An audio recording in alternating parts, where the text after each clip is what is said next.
വിശുദ്ധ ലൂക്ക അധ്യായം 16. അവിശ്വസ്തനായ കാര്യസ്ഥൻ. യേശു ശിഷ്യരോട് പറഞ്ഞു, ഒരു ധനവാൻ ഒരു കാര്യസ്ഥനുണ്ടായിരുന്നു. അവൻ സ്വത്ത് ദുർവ്യയം ചെയ്യുന്നുവെന്ന് യജമാനന് പരാതി ലഭിച്ചു. യജമാനൻ അവനെ വിളിച്ചു ചോദിച്ചു, നിന്നെപ്പറ്റി ഞാൻ കേൾക്കുന്നത് എന്താണ്? നിന്റെ കാര്യസ്ഥതയുടെ കണക്ക് ബോധിപ്പിക്കുക. മേലിൽ നീ കാര്യസ്ഥനായിരിക്കാൻ പാടില്ല. ആ കാര്യസ്ഥൻ ആത്മഗതം ചെയ്തു, യജമാനൻ കാര്യസ്ഥത എന്നിൽ നിന്ന് എടുത്തു കളയുന്നതിനാൽ ഞാൻ ഇനി എന്തു ചെയ്യും? കിളയ്ക്കാൻ എനിക്ക് ശക്തിയില്ല, ഭിക്ഷയാചിക്കാൻ ലജ്ജ തോന്നുന്നു. എന്നാൽ യജമാനൻ കാര്യസ്ഥത എന്നിൽ നിന്ന് എടുത്തു കളയുമ്പോൾ ആളുകൾ തങ്ങളുടെ വീടുകളിൽ എന്നെ സ്വീകരിക്കേണ്ടതിന് എന്തു ചെയ്യണമെന്ന് എനിക്കറിയാം. യജമാനിൽ നിന്ന് കടം വാങ്ങിയവർ ഓരോരുത്തരെ അവൻ വിളിച്ചു. ഒന്നാമനോട് അവൻ ചോദിച്ചു, നീ എൻ്റെ യജമാനന് എന്തു കൊടുക്കാനുണ്ട്? അവൻ പറഞ്ഞു, 100 ബത്ത എണ്ണ. അവൻ പറഞ്ഞു, ഇതാ നിന്റെ പ്രമാണമെടുത്ത് 50 ബത്ത എന്ന് തിരുത്തി എഴുതുക. അനന്തരം അവൻ മറ്റൊരുവനോട് ചോദിച്ചു, നീ എന്തു കടപ്പെട്ടിരിക്കുന്നു? അവൻ പറഞ്ഞു, 100 കോർ ഗോതമ്പ്. അവൻ പറഞ്ഞു, നിന്റെ പ്രമാണമെടുത്ത് 80 കോർ എന്ന് തിരുത്തി എഴുതുക. കൗശലപൂർവ്വം പ്രവർത്തിച്ചതിനാൽ നീതിരഹിതനായ കാര്യസ്ഥനെ യജമാനൻ പ്രശംസിച്ചു. എന്തെന്നാൽ ഈ യുഗത്തിൻ്റെ മക്കൾ തങ്ങളുടെ തലമുറയിൽ വെളിച്ചത്തിൻ്റെ മക്കളേക്കാൾ ബുദ്ധിശാലികളാണ്.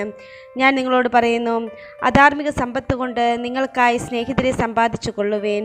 അത് നിങ്ങളെ കൈവെടിയുമ്പോൾ അവർ നിങ്ങളെ നിത്യകൂടാരങ്ങളിൽ സ്വീകരിക്കും. ചെറിയ കാര്യത്തിൽ വിശ്വസ്തൻ വലിയ കാര്യത്തിലും വിശ്വസ്തനായിരിക്കും. ചെറിയ കാര്യത്തിൽ അവിശ്വസ്തൻ വലിയ കാര്യത്തിലും അവിശ്വസ്തനായിരിക്കും. അധാർമിക സമ്പത്തിൻ്റെ കാര്യത്തിൽ വിശ്വസ്തരായിരിക്കുന്നില്ലെങ്കിൽ യഥാർത്ഥ ധനം ആര് നിങ്ങളെ ഏൽപ്പിക്കും?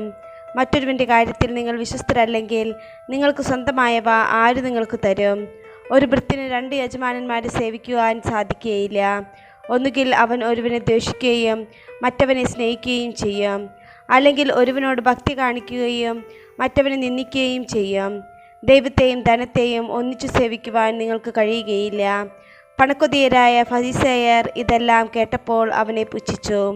അവൻ അവരോട് പറഞ്ഞു, മനുഷ്യരുടെ മുമ്പിൽ നിങ്ങൾ നിങ്ങളെ തന്നെ നീതീകരിക്കുന്നു, എന്നാൽ ദൈവം നിങ്ങളുടെ ഹൃദയങ്ങളെ അറിയുന്നു.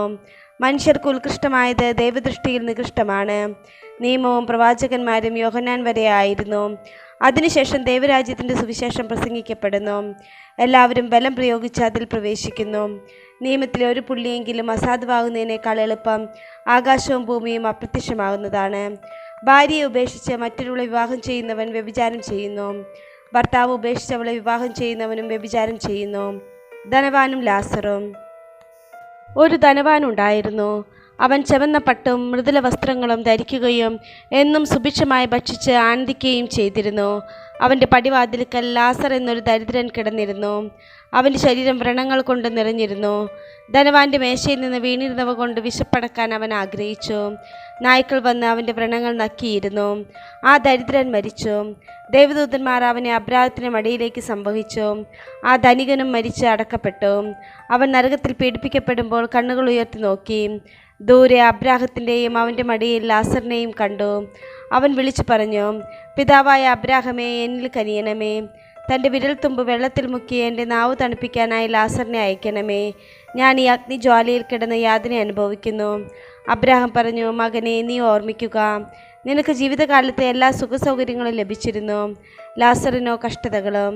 ഇപ്പോൾ അവൻ ഇവിടെ ആനന്ദിക്കുകയും നീ വേദന അനുഭവിക്കുകയും ചെയ്യുന്നു. കൂടാതെ ഞങ്ങൾക്കും നിങ്ങൾക്കും മധ്യേ ഒരു വലിയ ഗർത്തവും സ്ഥാപിക്കപ്പെട്ടിരിക്കുന്നു. ഇവിടെ നിന്ന് നിങ്ങളുടെ അടുത്തേക്കോ അവിടെ നിന്ന് ഞങ്ങളുടെ അടുത്തേക്കോ വരാൻ ആഗ്രഹിക്കുന്നവർക്ക് അത് സാധിക്കുകയില്ല. അപ്പോൾ അവൻ പറഞ്ഞു, പിതാവേ, അങ്ങനെയെങ്കിൽ ലാസറിനെ എൻ്റെ പിതൃഭവനത്തിലേക്ക് അയക്കണമേ എന്ന് ഞാൻ അപേക്ഷിക്കുന്നു. എനിക്ക് 5 സഹോദരന്മാരുണ്ട്. അവരും പീഡകളുടെ ഈ സ്ഥലത്ത് വരാതിരിക്കേണ്ടതിന് അവൻ അവർക്ക് സാക്ഷ്യം നൽകട്ടെ. അബ്രാഹാം പറഞ്ഞു, അവർക്ക് മോശയും പ്രവാചകന്മാരും ഉണ്ടല്ലോ, അവരുടെ വാക്കു കേൾക്കട്ടെ. ധനവാൻ പറഞ്ഞു, പിതാവായ അബ്രാഹമേ, അങ്ങനെയല്ല. മരിച്ചവരിൽ ഒരുവൻ ചെന്ന് പറഞ്ഞാൽ അവർ അനുതപിക്കും. അബ്രാഹാം അവനോട് പറഞ്ഞു, മോശയും പ്രവാചകന്മാരും പറയുന്നത് അവർ കേൾക്കുന്നില്ലെങ്കിൽ മരിച്ചവരിൽ നിന്ന് ഒരുവൻ ഉയർത്താലും അവർക്ക് ബോധ്യമാവുകയില്ല.